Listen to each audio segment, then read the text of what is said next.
Ya, Assalamualaikum warahmatullahi wabarakatuh. Sini kami dari kelompok 2, Renaldi Alif, Dahaikal Irwansyah, Lulu Kamila, dan Misbahul Akbar. Sini kita akan membahas tentang Enterprise Architecture dari PT KAI.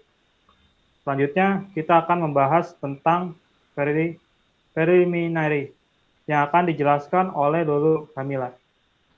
Yang pertama itu ada proses preliminary. Proses preliminary yaitu merupakan tahap awal yang menggambarkan persiapan dan inisiasi kegiatan dalam proses perancangan enterprise arsitektur, yang dimana pendefinisian prinsip-prinsip ini akan mempengaruhi proses perancangan dan digunakan sebagai pendekatan untuk mencapai kesuksesan dalam enterprise arsitektur.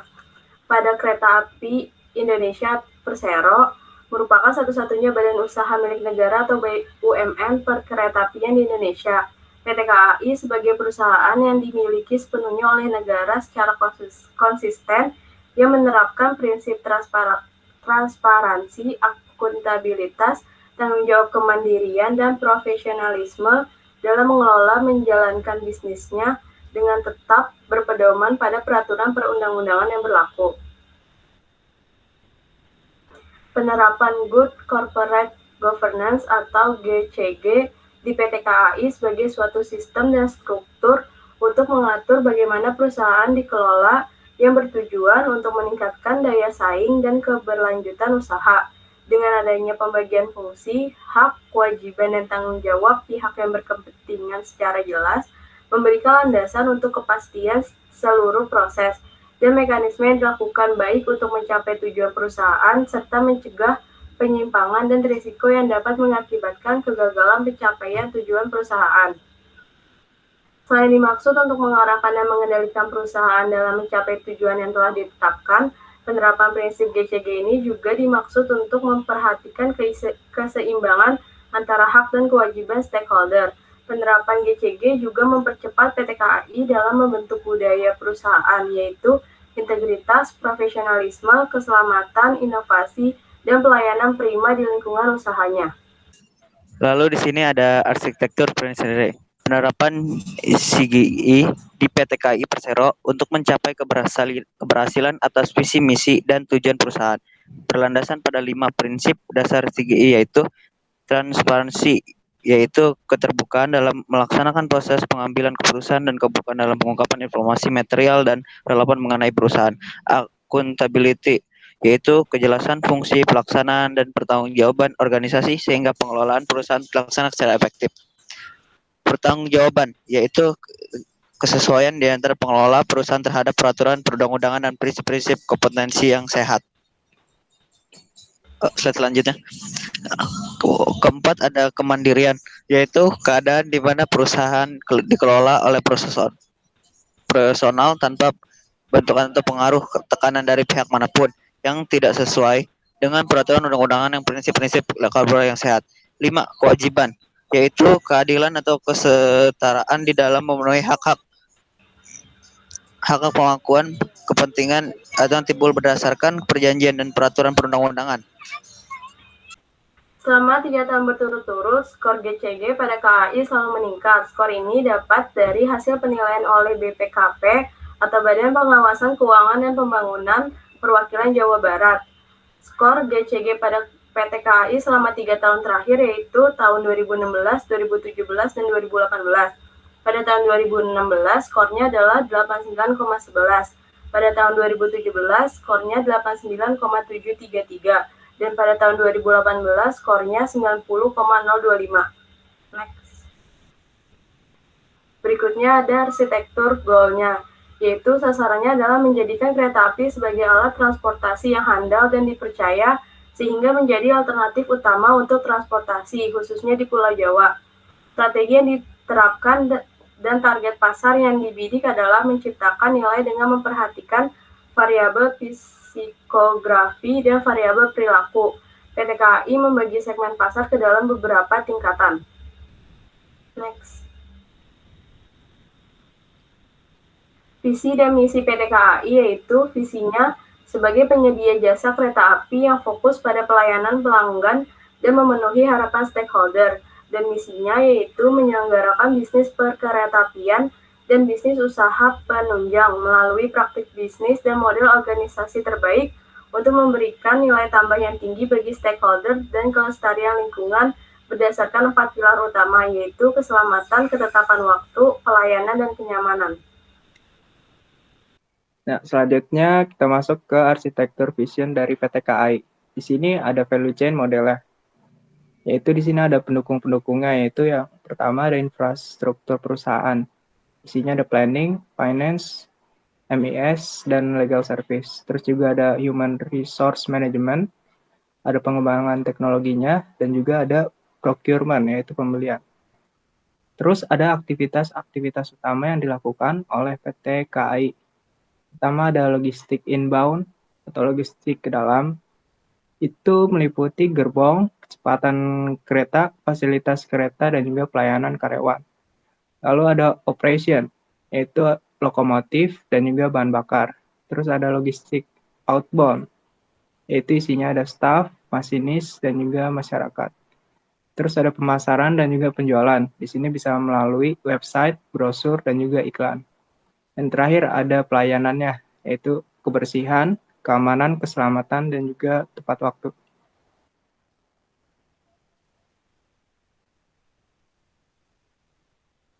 Di sini ada kita masuk ke value chain diagram PT KAI, yaitu yang function, value chain diagram baseline. Di sini ada dua aktivitas, yaitu primary dan juga supporting. Ini kan baseline yang menggambarkan keadaan saat ini di PT KAI, yaitu primary-nya masih ada dua, yaitu marketing activities, logistic activities, sementara supporting-nya masih human resource management. Sementara kalau value chain diagram yang target di function, itu primary-nya bertambah satu, yaitu technology development, dan juga supporting-nya juga nambah satu, yaitu firm infrastructure. Nah, selanjutnya ada value chain diagram yang organization baseline, yang menggambarkan keadaan saat ini di PT KAI. Primary-nya yaitu marketing division, dan juga logistic division. Sementara supporting-nya yaitu human resource division. Sementara targetnya yaitu bertambah satu di technology development division, dan juga supporting-nya bertambah satu yaitu firm infrastructure division. Nah, selanjutnya ada stakeholder map matrix yang akan dijelaskan oleh Renaldi Alif. Selanjutnya ada stakeholder map matrix. Nah, pada fase ini akan menjelaskan tentang stakeholder, siapa saja yang terlibat dalam perancangan enterprise arsitektur. Nah, dalam fase ini mengidentifikasi isu dan faktor budaya yang ada di dalam perusahaan dan bagaimana arsitektur dapat disajikan serta dikomunikasikan. Yang pertama di bagian stakeholder, ada bagian Chief Executive Officer, yaitu bertanggung jawab atas jalannya perusahaan melakukan koordinasi dengan seluruh stakeholder, high level drivers, sasaran dan sasaran organisasi, serta bagaimana menerjemahkan menjadi proses bisnis dari arsitektur TI yang efektif dan memajukan kinerja. Kelasnya ada cap certificate, terus ada artifaknya. Yang pertama ada value chain diagram, kedua fungsional decomposition diagram. Stakeholder yang kedua yaitu general manager, yaitu melakukan pemantauan dan pemeliharaan proses bisnis umum, perancangan segala arsitektur dan kebijakan. Nah, kelasnya ini masuk ke kelas key players. Artefaknya yang pertama ada fungsional decomposition diagram, yang kedua ada business interaction metric, yang ketiga ada general business process diagram. Bagian stakeholder yang ketiga ada manager. Nah, business process untuk memonitoring dan maintenance, yaitu pemantauan dan pemeliharaan proses bisnis. Masuk kelasnya yaitu kelas players. Artefaknya yang pertama ada general business process diagram, yang kedua ada business process diagram. Stakeholder yang ketiga ada head of assistant, yaitu untuk mengimplementasi proses bisnis. Ini sebagai kelasnya sebagai key players. Artefaknya ada business process diagram. Terus ada asisten. Nah, asisten ini yaitu asisten bisnis proses implementasi, yaitu untuk membantu implementasi proses bisnis. Kelasnya masuk ke kelas Cap Informat. Terus ada artefaknya itu Business Process Diagram. Selanjutnya. Jadi selanjutnya di sini ada dua secara horizontal dan juga vertikal. Nah, kalau yang di bawah itu level of interest, sementara yang ke atas itu power. Kita bisa lihat di sini ada yang kalau di kiri itu low, level of interest, sementara yang di kanan itu high. Sementara kalau power, kalau semakin tinggi dia di atas berarti high, sementara di bawah dia low. Dan di sini kita bisa lihat kalau level of interest-nya low, powernya juga low, itu berarti dia masuknya ke A, yaitu minimal effort. Dan juga bisa kita lihat kalau yang level of interest-nya high dan powernya low, itu dia masuknya ke B, yaitu keep informed. Lalu ada yang powernya high, tapi level of interest-nya low, yaitu masuk ke C, yaitu keep satisfied. Dan juga kalau yang level of interest-nya high, sementara powernya high, itu masuk ke D, yaitu key players. Lalu selanjutnya ada organization decomposition diagram. Yang paling atas yaitu ada CEO, Chief Executive Officer. Dia membawahi General Manager. Nah, General Manager ini membawahi 5 divisi, yaitu ada Firm Infrastructure Division, Human Resource Division, Technology Development Division, Logistik, dan juga Marketing.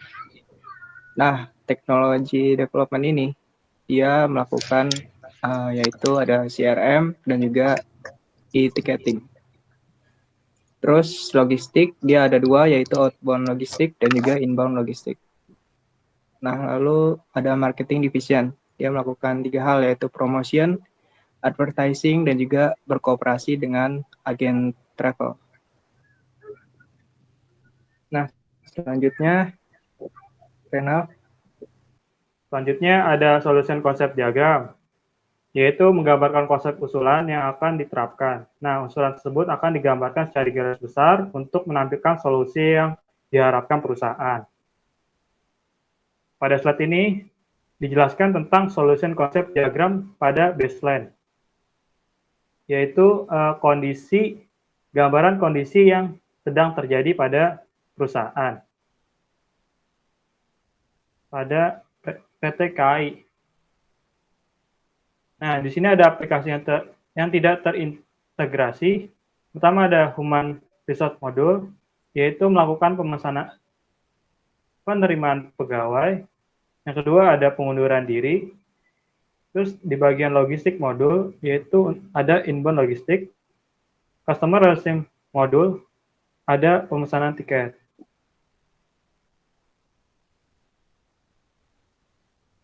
Selanjutnya akan dijelaskan oleh Haikal. Lalu selanjutnya ada KPI Human Resource Division. Nah, jadi ini dia mengukur seberapa sukses sumber daya manusianya terhadap organisasi tersebut. Di sini kita bisa lihat yaitu ada disiplin pegawainya dan juga bisa dilihat dari kesejahteraan pegawainya. Terus yang kedua ada KPI Logistik Division. Ini mengukur seberapa sukses logistik atau seberapa berpengaruh logistik kepada perusahaannya. Sini bisa diukur dari pemilihan rute perjalanan dan juga sistem pelayanan penumpangnya. Terus yang terakhir ada KPI Marketing Division. Yang pertama ada pendapatan dari penjualan tiket dan juga pendapatan dari pelayanan barang dan jasa. Selanjutnya ada solution concept diagram target, yaitu menggambarkan bagaimana gambaran besar proses dari perusahaan. Selanjutnya, Haikal menjelaskan. Ya, tadi kan sudah ada Human Resource Module. Nah, tapi di sini yang dikembangkan yaitu ada penerimaan magang dan juga pengajuan cutinya. Lalu selanjutnya KPI-nya Human Resource-nya masih sama. Dan juga selanjutnya ada Firm Infrastructure Module. Itu gimana, Lu? Di bagian Firm Infrastructure modulnya itu ada pemeliharaan layanan, peraturan perundang-undangan, accounting, sama asuransi. performa indikator pada firm infrastructure division, yaitu ada memonitoring sistem pelayanan dan mengelola sistem keuangan. Yang ketiga ada teknologi development modul, yang bisnis prosesnya itu terdapat ada ticketing, CRM, sama market research. Dan performa indikator pada teknologi development division yaitu kuantitas dan kualitas pelayanan dan kuantitas dan kualitas software e-ticketing. Yang keempat adalah logistik modul. Business process automation-nya ada inbound logistik dan outbound logistik. Dan pada performa indikator pada logistik division itu yang pertama ada pemilihan rute perjalanan, ada sistem pelayanan penumpang, ada sistem bagasi, dan sistem reservasi hotel. Dan yang terakhir ada customer relationship model. Business process automation-nya ada pemasaran tiket dan monitoring loyalitas customer, yang dimana performa indikatornya itu ada pendapatan dari penjualan tiket dan pendapatan dari pelayanan barang dan jasa. Udah. Ya, selanjutnya. Ya, sekian presentasi dari kelompok kami. Kurang lebihnya mohon maaf. Wassalamualaikum warahmatullahi wabarakatuh. Waalaikumsalam warahmatullahi wabarakatuh.